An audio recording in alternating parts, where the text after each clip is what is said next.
রাজনীতি চাই না ভাই, আমরা তো এমন রাজনীতি চাই না, আমরা তো এমন দেশ আশা করি নাই।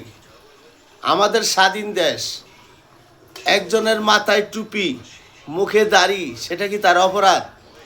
হ্যাঁ, সেইটাই অপরাধ। আমি মনে করি সেইটা অপরাধ। এইটা অপরাধ নবীদের সুন্নত মুখে রাখা, মাথায় টুপি রাখা।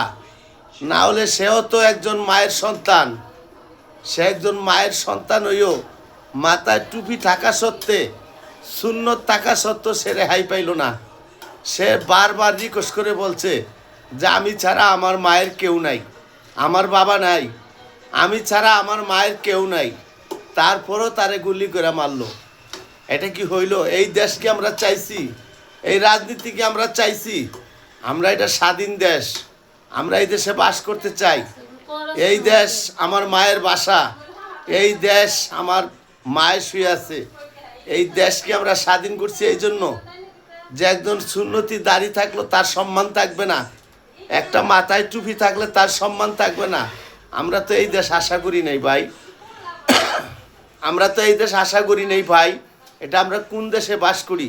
যেই দেশে সম্মান নাই, যেই দেশে ভালোবাসা নাই, যেই দেশে সুন্নতের সম্মান নাই, যেই দেশে টুপির সম্মান নাই, আমরা কোন দেশে বাস করি ভাই?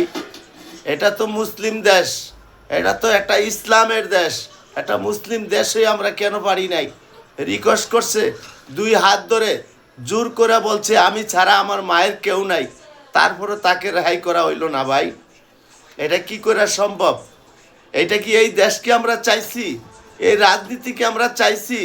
যেই রাজনীতি মায়ের বুক খালি করে ফেলে, সেই রাজনীতি তো আমরা চাই নাই ভাই। আমরা একটা সুন্দর দেশ চাইছি, আমরা স্বাধীন দেশ, এই দেশে আমরা বাস করতে চাই। এই দেশে আমাদের অনেক কিছু শুয়ে আছে, এই দেশে শাহজালাল শুয়ে আছে, এই দেশে শাহপরান শুয়ে আছে, এই দেশে শাহ আলী বুগদাদি শুয়ে আছে। তাহলে কেন ভাই আমরা এই দেশে সম্মান পাইতেছি না? এই দেশে কেন সম্মান পাইতেছি না ভাই? একজন সুন্নতওয়ালা মানুষ, একজন মাথায় টুপিওয়ালা মানুষ, সে তো এই দেশে রেহাই পাইল না ভাই। একটা বাসের পিছনে সে বলছে যে আমি ছাড়া আমার মায়ের কেউ নাই, তারপরে তাকে গুলি করে মারা হলো। এটা কি ঠিক হয়েছে? কার কার কাছে ঠিক হয়েছে, কার কার কাছে ঠিক হয় নাই, আপনারা একটু কমেন্ট করে জানাইয়েন। আর ভিডিওটা বেশি বেশি শেয়ার করবেন, এত বেশি শেয়ার করবেন যে আমাদের নবীদের সুন্নত, এইটার যে সম্মান থাকে, এই বাংলার মানুষ যেন দেখতে পারে, মাথার টুপির সম্মান যাতে আমরা দেখতে পাই, এটা আপনারা জানাইবেন, আপনারা বিবেচনা করবেন, ভিডিওটা শেয়ার করে দিবেন। আল্লাহ হাফেজ।